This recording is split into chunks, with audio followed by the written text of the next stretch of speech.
আজকের পৃথিবীতে প্রায় প্রতিটি দেশে এমন একজন মানুষ খুঁজে পাওয়া কঠিন, যে জীবনে কখনো চকলেট খায়নি।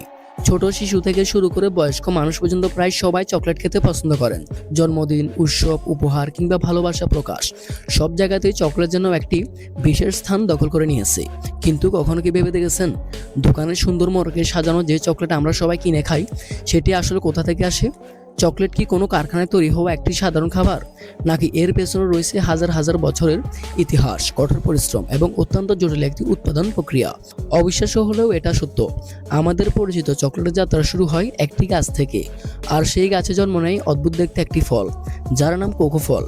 আজকের ভিডিওতে আমরা জানব কোকো ফল কোথায় জন্মায়, কিভাবে কৃষকরা এই ফল সংগ্রহ করে, কিভাবে একটি তেতো স্বাদের বীজ ধীরে ধীরে পৃথিবীর সবচেয়ে জনপ্রিয় মিষ্টি খাবারে পরিণত হয়, কারখানার ভেতর কি কি ধাপ অতিক্রম করে চকলেট তৈরি করা হয়, এবং কেন একটি ভালো মানের চকলেট তৈরি করতে এত সময় লাগে এবং দক্ষতার প্রয়োজন হয়।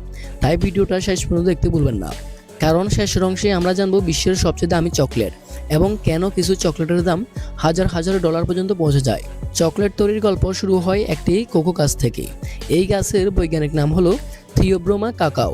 গ্রিক ভাষায় থিওব্রোমা শব্দের অর্থ হলো দেবতাদের খাদ্য। নামটি শুনেই বোঝা যায় প্রাচীন মানুষ চকলেটকে কতটা মূল্যবান মনে করত। কোকো গাছ সাধারণত গরম ও আর্দ্র আবহাওয়ায় ভালো জন্মায়, তাই আফ্রিকার আইভরি কোস্ট, ঘানা, নাইজেরিয়া এবং দক্ষিণ আমেরিকার বিভিন্ন দেশে সবচেয়ে বেশি কোকো চাষ করা হয়। বর্তমানে বিশ্বে মোট কোকোর প্রায় অর্ধেকেরও বেশি উৎপাদিত হয় আইভরি কোস্টে। একটি কোকো গাছ সাধারণত 3 থেকে 5 বছর বয়স হওয়ার পর ফলন দেওয়া শুরু করে। গাছের কাণ্ডের সঙ্গে সরাসরি বড় বড় ফল জন্মাতে দেখা দেয়, যা দেখতে অনেকটা পেঁপের মতো। প্রথমবার দেখলে অনেকেই বুঝতে পারবে না যে এই ফলের ভেতরে সত্যিই লুকিয়ে আছে ভবিষ্যতের চকলেট। একটি কোকো ফলের ভেতরে প্রায় 30 থেকে 50টি বীজ থাকে। এই বীজগুলো সাদা রঙের একটি মিষ্টি ও আঠালো অংশ দ্বারা আবৃত থাকে। মজার বিষয় হলো, এই অবস্থায় কোকো বীজের স্বাদ মোটেও চকলেটের মতো না, বরং এটি বেশ তেতো এবং কাঁচা স্বাদের হয়ে থাকে। ফসল সংগ্রহের সময় কৃষকরা অত্যন্ত সতর্কতার সঙ্গে ধারালো ছুরি ব্যবহার করে গাছ থেকে ফল কেটে নেন, কারণ সামান্য ভুলে গাছের ক্ষতি হলে ভবিষ্যতের ফলন কমে যেতে পারে। এরপর বড় বড় ফলগুলো ভেঙে ভেতরের বীজ আলাদা করা হয়।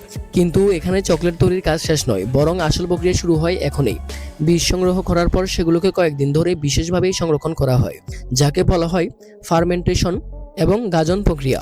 এই ধাপটি অত্যন্ত গুরুত্বপূর্ণ, কারণ যদি ফার্মেন্টেশন সঠিকভাবে না হয়, তাহলে ভবিষ্যতে চকলেটের স্বাদ ভালো হবে না। এই সময় প্রাকৃতিকভাবে বিভিন্ন রাসায়নিক পরিবর্তন ঘটে। ধীরে ধীরে বীজের তেতো ভাব কমতে শুরু করে এবং চকলেটের ভবিষ্যৎ সুগন্ধ তৈরি হওয়ার ভিত্তি তৈরি হয়। সাধারণত 5 থেকে 7 দিন পর্যন্ত এই প্রক্রিয়া চলমান থাকে। এরপর শুরু হয় শুকানোর ধাপ। বীজগুলো বড় বড় চাটাই এবং বিশেষ প্ল্যাটফর্মের উপর ছড়িয়ে রোদের মধ্যে শুকানো হয়।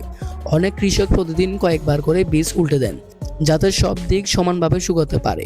এই পুরো প্রক্রিয়ায় প্রায় 1 সপ্তাহ সময় লেগে যায়।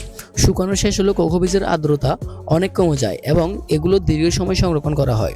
এরপর বস্তাভর্তি কোকো বীজ বিভিন্ন দেশে অবস্থিত বিশাল চকলেট কারখানায় পাঠানো হয় এবং সেখান থেকেই শুরু হয় আধুনিক প্রযুক্তির সাহায্যে চকলেট তৈরির দ্বিতীয় অধ্যায়। ভিডিও যদি একটু ভালো লাগে তাহলে অবশ্যই একটা লাইক দিবেন, কারণ একটা লাইক দিলে কি হয়, আমরা পরবর্তী ভিডিওটি বানাতে অনেক মোটিভেট হই। আর দেখাবো নতুন কোনো ভিডিওতে। ততক্ষণ ভালো থাকবেন, ধন্যবাদ।